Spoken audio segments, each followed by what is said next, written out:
Welcome back to Digital Futures Education. Today I'm going to tell you a little bit about my own personal story about dropping out of college and eventually achieving my doctorate degree.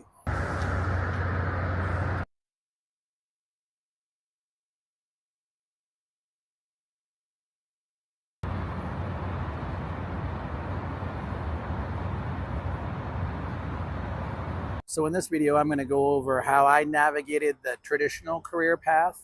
I found purpose for myself and how it helped me build a career that mattered to me. So one thing I wanted to do was break down my particular path and career path with some topics that I think would be valuable to you.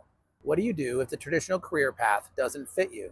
So I realized early on in education as a student, I was an honor roll student in middle school.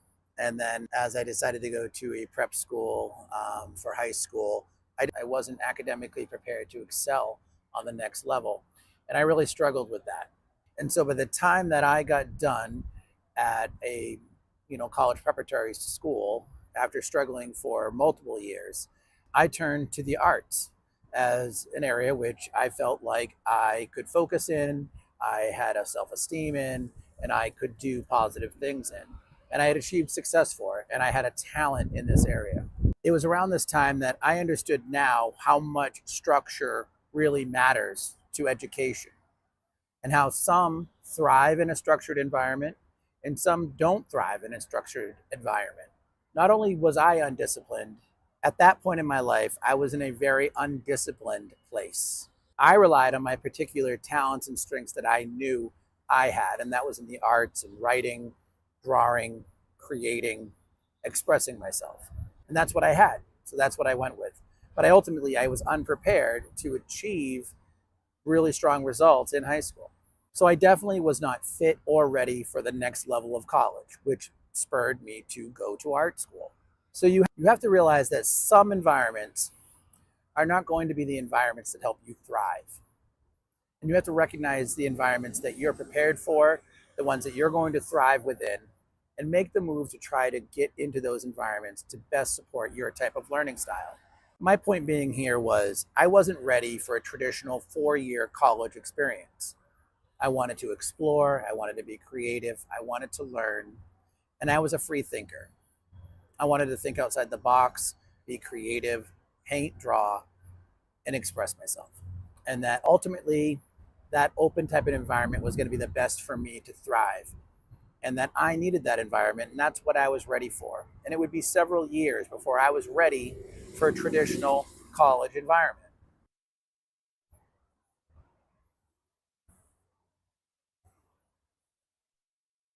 The next topic I want to discuss is the value of non-traditional learning environments and experiences.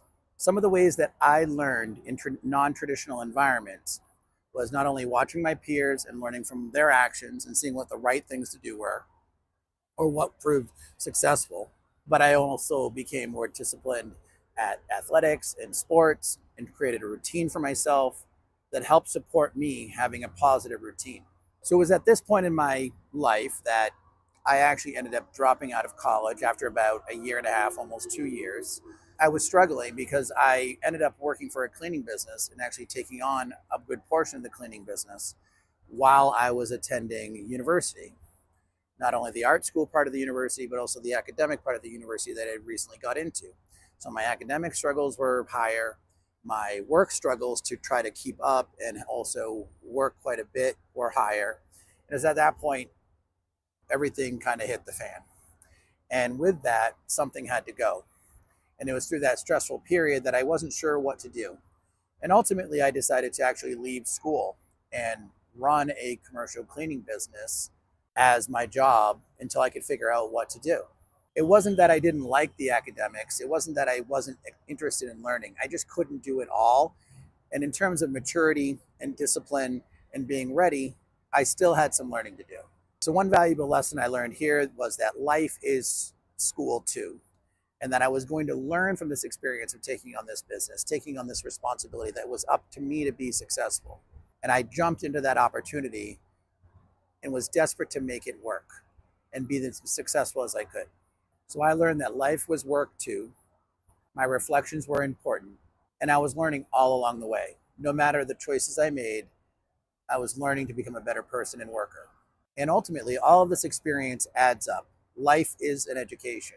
I learned how to extract value out of all of these experiences, whether it was the discipline of working 7 days a week, running this business, as opposed to going to school during that time.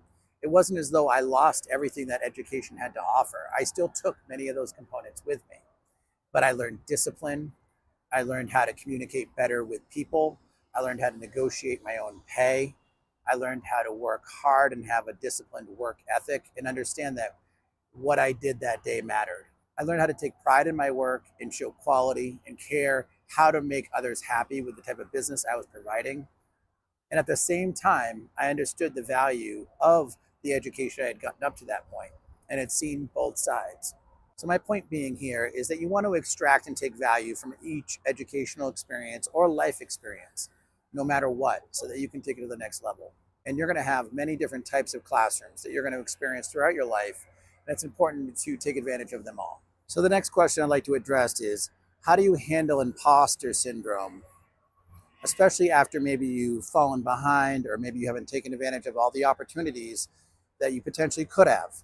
And all of a sudden you find yourself in a position where you're working above and beyond where maybe you thought before, or you think that you don't deserve the situation you're in. So during my life, when I was working in the cleaning business and going to college full time, there was a period where I was at Tufts University where I definitely felt like an imposter. I was cleaning restaurants at night while taking very high-end academic courses during the day, and at the same time expected to be an artist with the museum school. This was a tremendous challenge for me because these environments were all very, very different and had very different expectations. And as I've told you before, I didn't feel as though I necessarily belonged at that high of academic level. And I was struggling. And this is coming out of an experience at a high school environment where I was also struggling. So I was really needing to dig deep to feel like I belonged, to be able to perform and improve my own self, my learning, my skills, all that goes along with learning new things. And ultimately, after running the business for about 3 to 5 years, the commercial cleaning business, without being in school, I eventually returned to complete some classes at museum school in Tufts to get my degree while attending other universities, and completed that degree. And I was incredibly proud of completing that degree. And it taught me persistence. It taught me how to refocus back into academics. But of course, I did graduate a little bit late. I graduated at 26. I didn't necessarily feel like I belonged. I had all sorts of imposter syndrome, but at the same time, I tried to stay disciplined and focused on what my personal goals were, no matter what society tried to judge me for. So my suggestion here is that you really need to normalize non-linear timelines. So if you feel like you're not on a timeline relevant to your friends or what your family might want, you need to normalize it for yourself and understand that you're working towards a goal. You may have hit some bumps in the road, but you need to refocus and figure out what are the baby steps that are going to get you to that next big victory. You need to remember that everybody's progress looks very different to them and to others. So you need to remember how hard you're working, how disciplined you're trying to be to accomplish your goal. And for me, during that time when I was struggling, I just put my head down every day. I worked at night. I got up. I did what I needed to do. I went to my 1 or 2 classes. I chipped away at my degree. And ultimately, I finished it. And that made a big difference down the line. So the next question I want to address is, how do you make a comeback after you've dropped out, stopped a degree, or fallen off your path and focus? What I would say during my struggle during this period is that I needed to take a big, deep breath and understand what my next steps, the most important ones, would be. I didn't take too long. Maybe it was a year and a half to 2 years before I re-enrolled, just even taking a couple simple classes to get going that could fit within my program. I also did it by talking with people who had supported me before with my program and getting in touch with prior mentors and people that I knew supported me. But at the end of the day, it became very important that I took it slow because it allowed me to have a pace that I feel like I could finish what I started. And that was really, really important. It's important to understand that comebacks require humility. They require you thinking about what you need to do, pulling yourself back from a situation, and looking at what next steps are really going to help. What next steps are going to be the most supportive of you going forward. You need to place yourself first and focus on your priorities. Comebacks are going to require humility, planning, and focus. You need to break the cycle of feeling any sort of shame or feeling like you can't achieve what you want to achieve. That's not going to help you. That mindset is not going to help you get the comeback you deserve for yourself. You need to step forward, isolate a few key steps, and just take those steps and do what you need to do. You need to focus on what you need, not what you think others are. All right. Everybody has a different path, and it's very important that you figure out what's going to be best for you going forward. This can be taking one course, two courses, saving money, thinking about the next step, taking small baby steps towards that next goal. But they're all going to count and add up. And even consider writing these goals down, keeping a journal, and being aware of your progress, but not letting anything stop you. You need to focus on forward motion, getting and moving forward. So the next question I want to address is, what's the correct balance between work, life, and school? I learned the hard way around energy management. I put a ton of energy into getting into college, making art, exploring the arts deeply in my first couple of years of college, to all throw it away and throw myself into a commercial cleaning business for another 3 years, leaving the degree behind. And then it wasn't until I matured a little bit and I learned how to manage my energy better when I realized what I needed to put my energy into to get the right kind of returns. And that was sleeping, managing my time well, focusing on not trying to do too much academic work that I couldn't fit within my schedule. But at the end of the day, it came down to a lot of just growing and maturing and understanding what my focus and goals would be. So managing your energy and what you're putting your energy into each day is really important. So I encourage you to even write a journal about this. Learn how to map how you spend your energy. What projects are you working on? How many hours a week are you working at your job versus working on your academics versus just working and achieving your goals? Try to avoid doing too much and getting yourself off a schedule or off kilter. And recognize within a short window of time, 1 to 2 weeks, 3 to 4 weeks, if you're achieving the goals you expected from the things you're working on. Whether it's taking a class, are you doing well in the class? Are you doing all the work for the class? If you're working at a job to acquire skills, are you acquiring the skills you thought? If you're thinking about setting a goal, have you taken the necessary steps to get that goal accomplished? I would urge you to not glorify the hustle all the time. Sometimes people hustle in the completely wrong direction. Hustle and motivation is only important and beneficial if it's going to help you achieve your goals. So you need to be careful how you hustle and manage your energy to achieve goals. And remember, at a certain point, everything that you do needs to contribute to your success as much as possible. If you start putting additional energy into other areas, too much time with friends, too much partying, too much doing just whatever else takes you away from those goals, you're going to find that your energy is going to be mismanaged. Your success will be sustainable when you manage your energy to make it sustainable. You're going to continue to have successes as you go through, as long as that you take a daily note of what you're putting your energy into. What gets measured gets done. Be sure that your priorities are clear and your patience gets practiced. It's that patience and dedication that's going to help bring you through.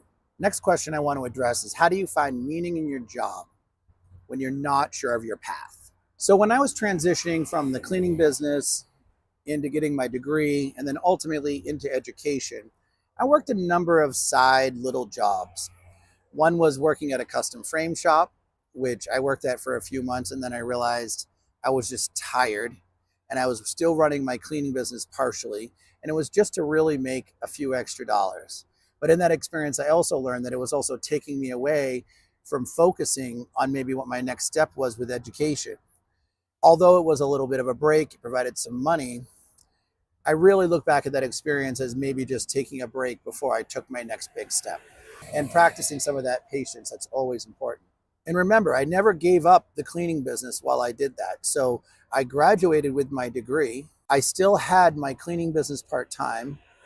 I worked custom framing.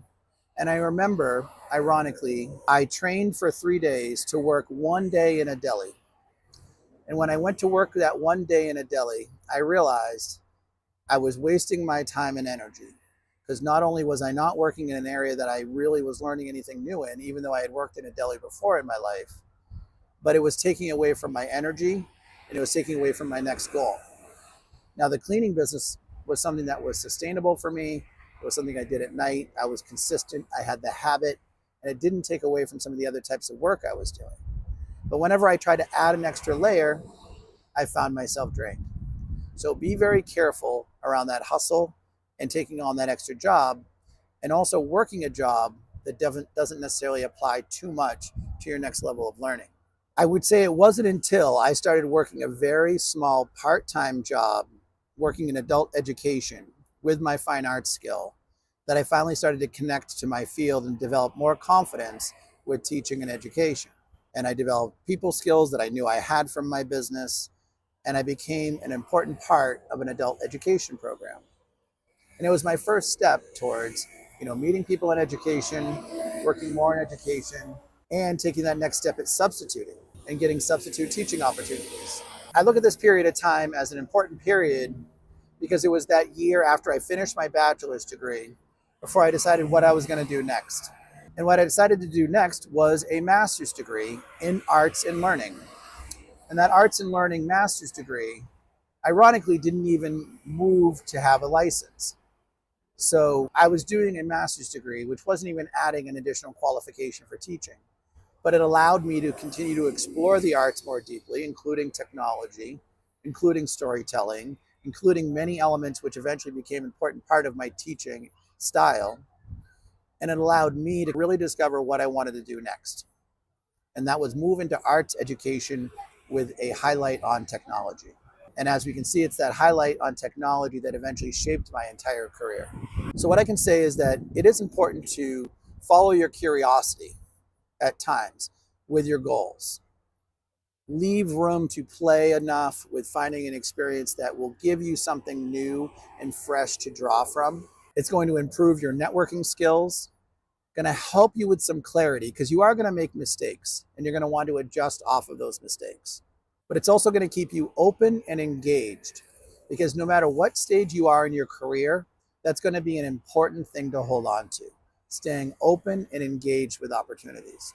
So the next question I want to address is how important is networking and building connections when building a career? I would say that it was tremendously important that as I got more serious about my career choice and moving into the arts and learning and technology space, to develop connections that were going to help me potentially have references, get job opportunities, and meet new people in fields that I hadn't met before. That was a tremendous step forward. And I think that step happens when you're ready. When you're doing the work and you're out there and you're taking advantage of opportunities and you're meeting new people, opportunities are going to come and you're going to grow with those opportunities. And it's important to recognize that your growth is going to come through those opportunities when you take that leap forward. So you have to be ready to take that leap forward. I met amazing educators, technologists, artists while working in my master's program and choosing to focus in that area of arts, learning, and develop projects that were going to help develop my future career options. It made me more flexible. I learned new skills and I matured and grew as a student. I did more writing, I did more reflection, and I was able to look back on this phase as being more prepared for whatever was going to come next as a professional. You need to remember that you're always building relationships. A single conversation can change the trajectory of your career or your entire life for a wide range of reasons.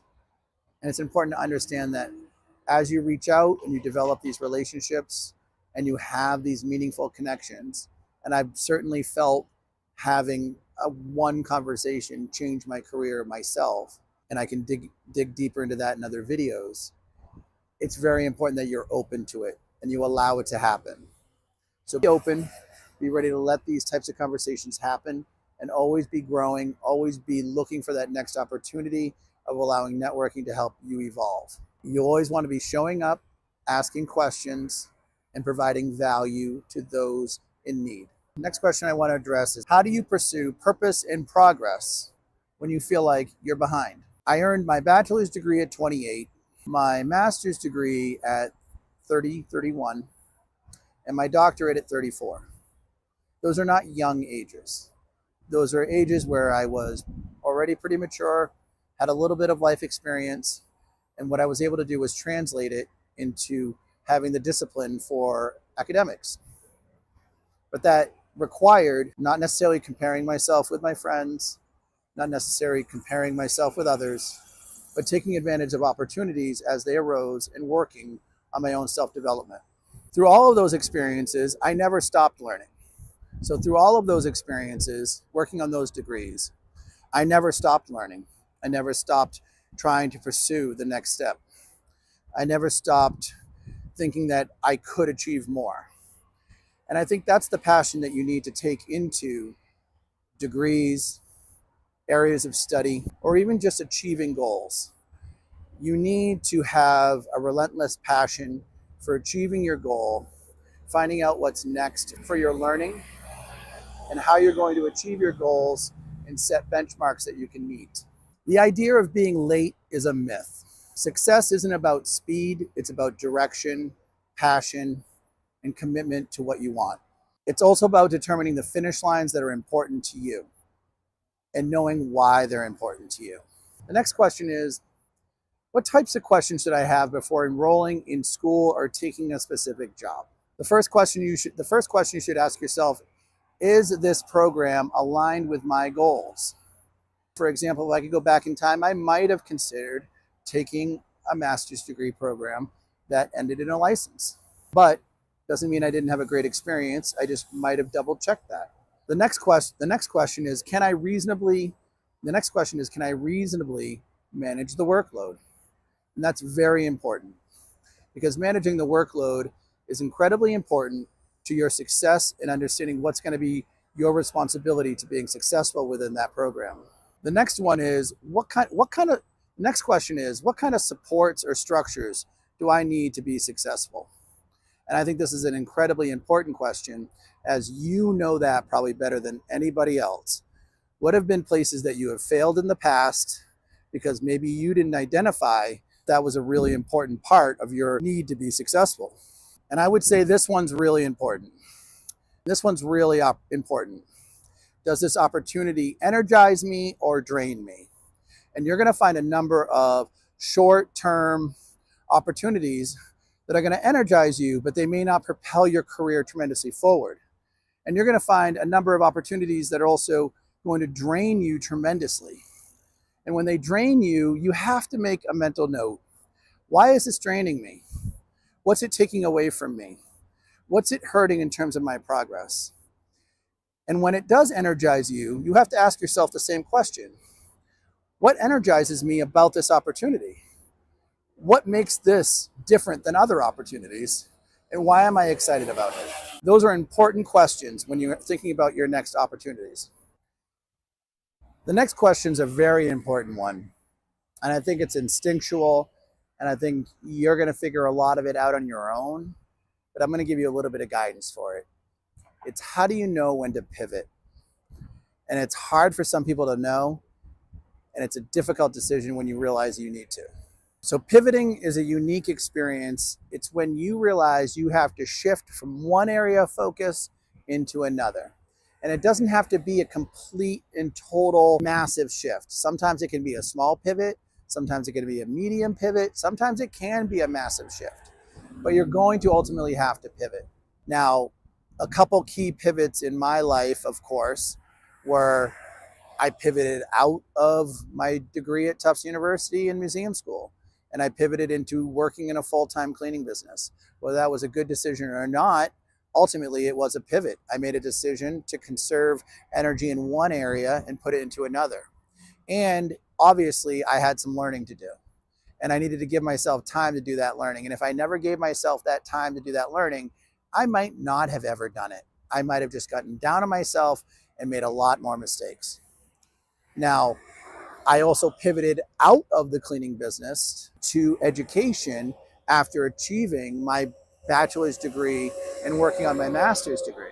Now, I pivoted out of my time with my cleaning business and my bachelor's degree and discovering part-time jobs and working on new types of skills. That forced me to pivot. I then pivoted into looking for opportunities related to my career because I had established and completed the degree. I still didn't give up on some of the things that were helping sustain me, but it was a pivot. It was a mind shift change. And you're going to see these mind shift changes come throughout your entire career. And even now, as a professional, I still have times that I need and want to, even as a professional now, I have times that I want to pivot.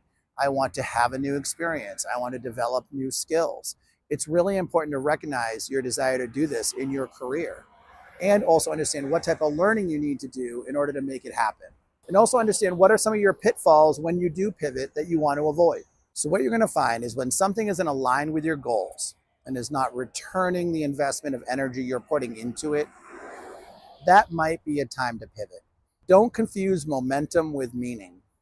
Sometimes you're going to have momentum in one direction and you're going to feel like this is where everything's going. This is what it's supposed to mean. But you can't apply momentum to meaning. You have to know what you want your meaning to be and then put momentum in that direction. Don't allow someone else's momentum or momentum that you don't really align yourself with to force you in a direction. So it's going to take time for you to understand the best ways to recognize when to pivot, but start tuning yourself into when your environment doesn't necessarily connect with you and when you feel like you can make some shifts and changes to better align yourself to a new type of goal. So thank you for joining me tonight. This is my reflection after a class with some students, and I shared with them some of my own experiences and developed some questions based on my own experiences to help guide them as they start to make some decisions moving forward. So if you're interested, I do some coaching and support for college and career support. So please check that out in the description. Please give it a subscribe. So if you're interested, I do some coaching. Please give it a subscribe and check out the links in the description to get more information. If you have a thought on any of these opinions or ideas, please drop it in the comments. I'd be always interested in hearing what people think. These were my own experiences, and they're things that happened to me, and there were directions that I had to take. And I won't say that any one of them characterizes me as a person either. I think these were all decisions that I moved through. I acquired different understandings, skills, knowledges at every one of these stages. And they all ultimately pushed me towards new types of learning, whether it went from art into technology or art into education.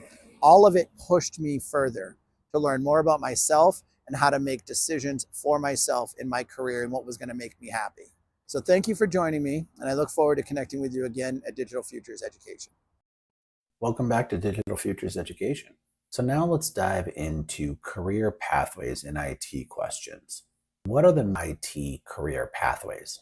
The main IT career pathways are a support pathway, learning how to be a frontline level IT support technician, a support specialist. There's then potentially moving into systems administration or network administration. And along with network administration, there's also the cybersecurity pathway, which is closely linked with network administration. Another primary pathway is cloud DevOps or security. Now, these are nuanced in their differences, but essentially it's learning cloud technologies in order to enhance enterprise applications. Also making sure that these cloud applications are secure and robust for business purposes. Additionally, there's the layer of cybersecurity and security in the actual design of these applications, which is a whole other topic. Now, each one of these are just the basic pathways. I won't say these are the only pathways available to those people working in IT, but these are the essential ones to begin considering. Now, as we transition, there'll be additional pathways affected by the use of AI and AI development, which will be part of each one of these pathways additionally. What does a systems administrator do? A systems administrator manages users, backups, and the infrastructure.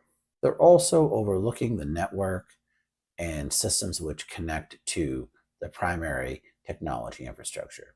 What is networking in IT? Networking in IT is connecting systems using switches, routers, and network protocols to help support the use of the network. What is cybersecurity? Cybersecurity is protecting systems and its users from threats like malware, phishing, and data breaches. What is DevOps? DevOps merges development and operations, and it focuses on deployment and automation in the development of enterprise applications. Is cloud a good career path? Yes, cloud is a good career path, and there are many opportunities to get started, especially with organizations like AWS, Amazon Web Services. There's also Azure for Microsoft and Google Cloud Skills. All great ways to get started with better understanding cloud technologies. How do I transition into cybersecurity? One option for starting this transition is doing the Security Plus certification from CompTIA and also developing a strong foundational knowledge in networking. What are the best certifications for cybersecurity? The best cybersecurity certifications are Security Plus, CISA Plus, CEH, and CISSP. Make sure you do your homework into these cybersecurity certifications and find the best one for you. How can I become a systems admin? The best way is to build up from a help desk role and then learn more about managing servers, networks, and technology infrastructure from its backbone. Consider additional Linux courses, Windows courses, and certifications to help support administration of systems that support both the network and the environment of technology infrastructure. What does an IT project manager do? An IT project manager coordinates tech projects, communicates with teams, and ensures goals are met. Is web development part of IT? Web development is closer to software development, but it often overlaps in many organizations in that updating websites, adding elements to websites are technical skills that are often taken on by members of the technology team. What's the difference between Network Plus and Security Plus? Network Plus covers infrastructure. Security Plus covers the protection. What's the best cloud certification for beginners? The best beginner cloud certification is AWS Practitioner or Azure Fundamentals. Can I switch from education or healthcare into IT? Yes, you can make the switch, and your domain knowledge in those areas can be very helpful in the IT field, in that you may already understand some industry-specific software, you may understand the working roles within those fields, and how IT can best support those roles. What's the best IT job for someone? The best IT job for someone who likes people. The best IT role for someone who likes people is IT support or someone who works as a customer success engineer. What's the best job for someone who likes tinkering? This can be systems administration, network engineering, or cybersecurity. Data analytics part of IT. Data analytics is adjacent to it. It can be related, but it's not directly part of IT. It's more aligned with business intelligence and business development. How do I pick the right IT path? You want to try multiple areas and see what you enjoy and see what your skill set helps support you the best with. Is it better in an IT support role, providing customer service? Are you eager to get more involved with networking? Are you intrigued by security and cybersecurity? Wherever your interest is strongest and your desire to learn is greatest is the best choice.